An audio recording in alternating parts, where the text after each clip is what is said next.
James Turner for the untouchable true school sports. Let's go, baby. Bow! Be careful what you wish for because it can become a reality. Yeah. The untouchable true school sports empire, and y'all know the rest, man. Now listen, this is my late, but better late than never, post-fight review for Arnold Barboza Jr. versus Jack Catterall. This is a WBO final eliminator fight, and the result of the fight is Arnold Barboza. Very close, razor thin, very tight, split decision victory. So let's talk about it, man, because Arnold Barboza Jr., he's one of these fighters in boxing that he really has come up the hard way. He's been fighting live competition his whole career. He's never been the pick of the litter from the big time promoters. He's had to earn everything he's got in boxing. And apart from the one night against Sean McComb where I and many others thought he lost, he has probably been one of the most consistent fighters in boxing. Now, he hasn't been exciting. Like, when you watch Barboza fight, he's not going to be a fighter that oohs you and ahs you with his speed or his power or his reflexes. But, it's like the tortoise and the hare. Slow and steady, gets the job done. And that's what he's been doing over the years. And that's what he did. That's really what was the difference in the fight, because I think, Catterall probably is the more skilled fighter.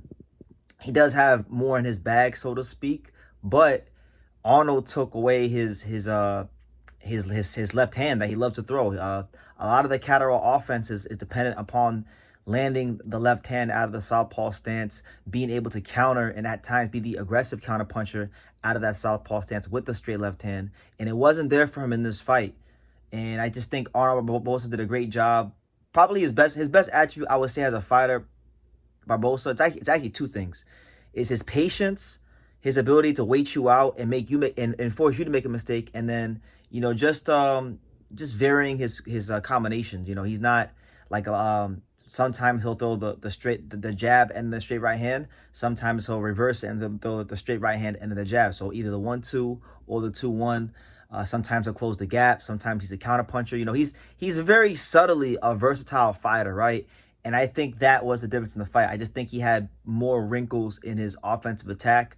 He just doesn't have the explosiveness or the speed or the power to where it's going to ooh and all the crowd. But, if you have a trained eye for boxing, Barboza does some things at a high level very well. He may not be a 10. He may not be a 10 in any department out of, as far as power or speed, but he's probably a 7.5 to 8 everywhere. And he's a very well-rounded fighter, and he's a tough night's work for anybody in boxing. And I'll say, if he was ever going to be a 10 anywhere, it'd probably be his determination, because again, this guy has been coming up the hard way. Look at his resume. He's fought Zolani Ndengeni, Catterall, Jose Ramirez, Jose Pedraza, and a whole host of other, guys that came to win. Maybe not the biggest names, because he couldn't get the biggest names, but fighters that, a lot of the big names don't even got to fight because they have special privileges over him. So I give him his credit. He's 32-0, really 31-1. I thought he lost to Sean McComb, but 32-0 on paper.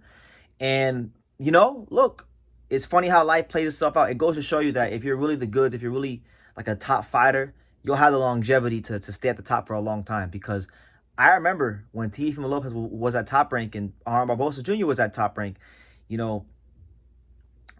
Arnold was in position to fight Teofimo Lopez a couple of times. That was a fight that really wasn't entertained too much by the Lopez camp.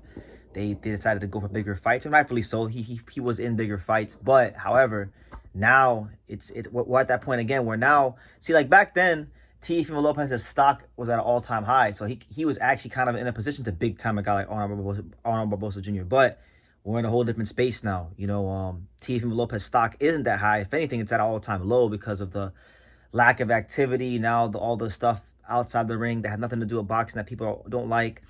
Barboza, I also think too, he's gotten some fights against, high-profile names in the division, like Jose Ramirez. Beat him, beat Jack Catterall, who a lot of people, myself included, picked to beat him because Catterall, let's have it right, Catterall was out here showing and proving against Josh Taylor, against Regis Prograis. He was doing his thing. He was showing that he was one of the top 140-pounders out there and one of the top pound fighters from the UK.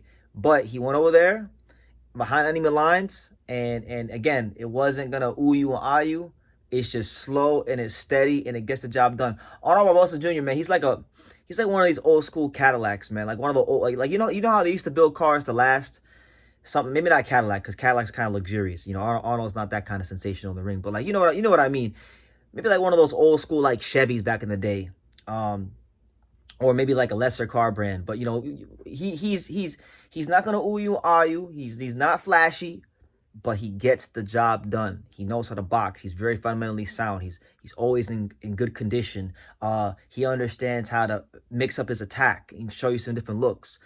And he's a tough out for anybody at 140. It's just that, you know, there's not a lot of money in fighting him in comparison to other fighters, but he's a top contender and a damn good top contender. So I give credit where credit is due. You know, here on True School Sports, if a fighter goes in there and he earns his respect in the ring, I got zero problem giving it to him. So, you know, let's all give Arnold Barboza his respect for what's been a very steady, very consistent, very professional boxing career, you know? I want to listen, Teofimo Lopez, he's not going to fight a big name next. I don't think so. I think this is the fight to make. I feel like this fight has history. Teofimo Lopez stock is at an all-time low. Arnold Barboza Jr. stock is at an all-time high. And I think Arnold Barboza Jr. Through the course of a 32-fight professional career, for the most part, apart from the one night against Sean McComb, he has proven himself to be worthy of a fight like that. And again, you got to respect every fighter's journey, whether you're a fan of their style or not. I respect this journey. He's come up the hard way, and he's been doing what he has to do to get to this position. So he's the mandatory challenger to Teofimo Lopez. He just took down one of the top 140-pounders in the world in Jack Catterall, and he deserves that shot. And truth be told, if Teofimo Lopez can't beat the Arnold Barboza Juniors of the world, then Teofimo Lopez, quite frankly, is just not as good as we think. And maybe Arnold Barboza Jr. might just be a bit better than we think, because you know how boxing is. We get new information. We learn things about these fighters, and the boxing ring is the chamber of truth. So, you know, if Teofimo Lopez isn't going to go up to 147 to fight like a champion, or if he can't get a big name, which I don't think he's going to get a big name, then I think this is the fight to make. And I think it's just a fair and just and right thing to do. Arnold Barboza Jr. he's been winning these fights and you know, doing what he needs to do. So give him his shot. And maybe if he gets an opponent like a Teofimo Lopez who is on a higher level, maybe we'll see an even better Arnold Barboza Jr. Maybe he needs that level of competition, that level of an occasion, to give the fans a great fight that they've been wanting to see for him for a long time. So look, all in all, disappointed in Catterall. I felt like Catterall really could have given so much more. But again, he had a flaw, and that flaw that I think the Barboza camp saw was the fact that he's over-reliant upon the straight left hand. They found a way to take it from him and show him different looks, and he became a very, very regular and beatable fighter, and that's why he got handed an L on home soil. So shout out to Arnold Barboza Jr. You know, Eddie Hearn loses again. Oscar De La Hoya beats Eddie Hearn again, and it's just like the curse of Eddie Hearn. It keeps going and going and going. So it's, you know, hopefully 2025, you know, is better for him, but it's already off to a bit of a tough start for Eddie Hearn. So, you know, make of that what you will. Hopefully, you know, I know Floyd Schofield is fighting Shakur Stevenson, and that's a fight that Eddie Hearn should win. But, you know, the curse of Eddie Hearn is real, so Shakur Stevenson might not be safe from that curse either. But nonetheless, you guys let me know what you think. What did you make of Barboza's performance against Jack Catterall? And how do you think he would fare against Teofimo Lopez? Truth be told, I think he's got the style to potentially cause an upset against Teofimo Lopez. You know, this is a 50-50 fight. I had Catterall, but I didn't look at it as no big upset like everybody else. Barboza can fight. So I think, you know, Teofimo Lopez doesn't like boxers. Arnold can box. Arnold does some things that I know have given Teofimo Lopez troubles in the past. I think it's a good fight. I think it's a fight where Teofimo Lopez will get a chance to show what he could do. And more importantly, Barboza, who's earned the opportunity to show what he can do on that big stage. So let me know what you guys think. What did you guys think of the fight? How did you score it? Do you think the right guy got the nod? Leave your comments down below. Make sure you guys take the time to subscribe. And like I say in every single one of these videos, you can love me or you can hate me, but I'm just a kid from Daniel. So until next time, take care, guys.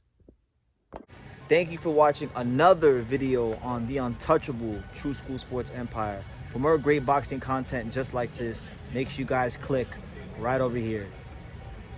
Keep watching my boy BT put on the best interviews out here.